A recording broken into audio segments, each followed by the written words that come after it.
And we don't even talk about that in the new agreement, in TPP. We don't even talk about it. We didn't talk about it, obviously, in NAFTA, because that was just terrible, but that wasn't really the biggest problem with NAFTA. There were a lot of other problems. Well, that was a big one.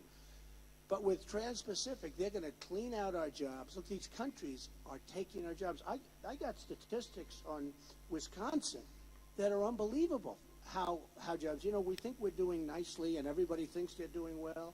But I had some statistics. I said you could write out some of the numbers. You look at your manufacturing jobs, you know better than anybody how they've gone to other countries. They're gone. I mean, they're literally gone. And it's thank you. I am going to fight for you. I am going to fight for you. A very nice plaque. And the people said, oh, do you want to bring this? He gave me a plaque a year ago. This was before I beat him in the presidential. You know, let's face it. He'd probably be #1 right now if I wasn't there. But you know what I did? I found out what's going on in Wisconsin. And I started reading statistics. And he said, oh, Democratic talking points. But it was true. They're talking points. They have to be talking points.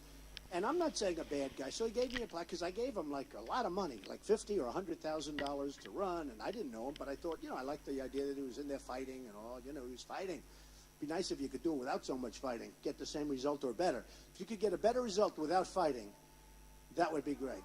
Like I won in New Hampshire, and I spent $2 million, and Jeb spent $48 million. And I was in first place, and he was in almost last place. And I said, isn't that the way to do it, right? Don't you want that? Who do you want as your president?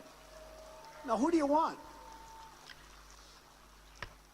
Actually, you know, I'm sort of proud of this because I actually did some ads in states. You know, I won the state of Florida. Do we have some Florida people here? Are you from Florida? Great. Well, you know, we won big. We won big, and I wasn't supposed to win Florida. In fact, they changed the rules in Florida about a year ago, because let me tell you, this party stuff is very, very tough. I'm not sure which is worse, dealing with the party people or dealing with the press. Because the press is tough. The press is really tough. So in Florida, what happened was very interesting. Florida, they had a rule that you get certain percentages, and they did it not for me, but you get certain percentages and you win. Now, they did this for Jeb Bush because he was going to win Florida. So if you got a certain number, you get the whole state. In other words, you get all 99 delegates. And they did that to knock other people out, and they didn't have me in mind, I think, because they did a little before I came, but they did this to take care of Jeb at the time and or Rubio, because, you know, you have a senator, you had a governor. Then it turned out the polls were showing that I was way ahead in Florida, and I ended up winning, so I got 99 delegates or whatever. I got the whole thing. It's crazy. They didn't do that for me. They did that so the establishment guys, it was sort of the establishment guys would get all of the votes, and it worked out good. So, you know, things tend to work out. You got to just sort of play it. The press is tough, though, because 2 weeks ago, I made a really good speech. The people were going crazy, ranting, raving. They're going crazy, up in the air. No protesters whatsoever, which is always nice. But ranting, and by the way, that's so overblown. We have 20,000 people in some of the stadiums, and we purposely want to keep some of this in the smaller environments because you can check it. It's a little easier. But just so you know, that protest stuff is so overblown. If we have a person and 21,000 people in Orlando, we were in Orlando, Florida. We had such an unbelievable crowd in a big stadium complex. We had another one in a different state where it was thousands and thousands of people on a lawn. The convention center wasn't big enough, like 25,000 people, more than that. And they said, we did, Arizona, Sheriff Joe. Do we love Sheriff Joe? Sheriff Joe also endorses, right? If Sheriff Joe endorses you. So anyway, so I made this speech, and the press said, oh, it was really too tough and too strong and too excited, and the people were all going nuts, and they were sort of knocking me, right? I said, well, I got like 15 standing ovations. So the next time, purposely, I went very, okay, ladies and gentlemen, I'd like to thank you all for being here. And it was great. It was exactly what they wanted. Next time they said, Donald Trump had very little energy today. It was not good. The truth is you can't, no matter what you do, no matter what you say, because they can take something you say and turn it around. Like I'll be on CBS Face the Nation.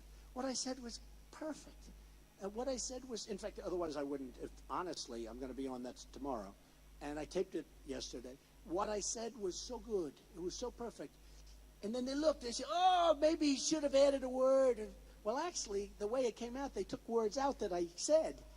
And the only reason I tell you this is because I want you to watch it. Now, if I did something wrong, I wouldn't want you to watch it. So I'm on Face the Nation, and I'm also with John Dickerson, who's actually a very good guy, tomorrow. And we do a long interview and a really good interview. And we're also on Chris Wallace at Fox. So I think they're two good interviews, so you watch. So you don't like them. But they take things and they say it's very, very interesting. Now, the problem is they don't do it with everybody. They do it with me, but I don't see them doing it with other people. For instance, I watched Kasich today on CNN on an abortion question. And I said, what a terrible answer that was. That was a terrible answer. He didn't want to talk about it. I don't want to talk about it because it's a tough question. 50% of the people hate you. 50% of the people love you. Very simple. It's 50-50. 50 hate, 50 love. He gave a horrible answer. I called up my people. I said, just out of curiosity, is that going to get any press? I said, his answer was horrible. And they said, well, let me check. So far, no press. Well, then I just checked. This is hours and hours ago. Nothing. Nobody cares. So it's a double standard. And again, I'm not complaining because we all play the game and we all do what we have to do. But I'll tell you what is interesting. Thank you. I'll tell you what is interesting. The people get it. The people really understand. The people really understand. So look, you're doing badly in job creation, which is really incredible.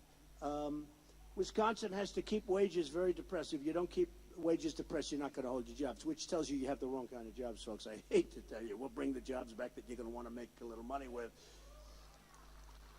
A lot of your job growth, your primary job growth, coming from healthcare jobs, which pay less. I mean, they pay $525 a week. Again, Journal. Wages in manufacturing have stalled, and low-wage nations are doing a big number. We're going to stop that.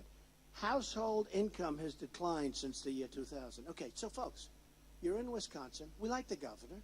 Again, he came up, he gave me a beautiful plaque. My only thing is, do I take it and show it to you? It's a wonderful thing. I don't know if I do it. Some people say, oh, but he's sort of popular with the Republicans. Not popular in the state, but popular with the Republicans. Well, right now I'm catering to the Republicans, although I think we're going to have good crossover. I do believe we're going to have Democrats. I do believe we're going to have independents. I think a lot of people, and I'll tell you the people that I'm most fond of in a sense, because it's amazing what's happening. When I do shake hands with people and sign and, do my things afterwards, sometimes I'll do. So many people say, Mr. Trump, I've never voted before. This is the first time I've ever voted. Now, immediately you say, that's not nice. But then you say, well, wait a minute. And they're wearing like a Trump shirt. And there's some people, they're pretty rich people. They're wearing rich with a Trump shirt. But there's a woman in Tennessee, 93 years old. She's never voted before. Beautiful woman. Beautiful. And dressed beautifully.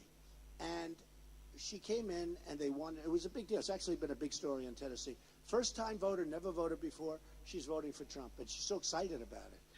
And it's just a great thing. And I love that.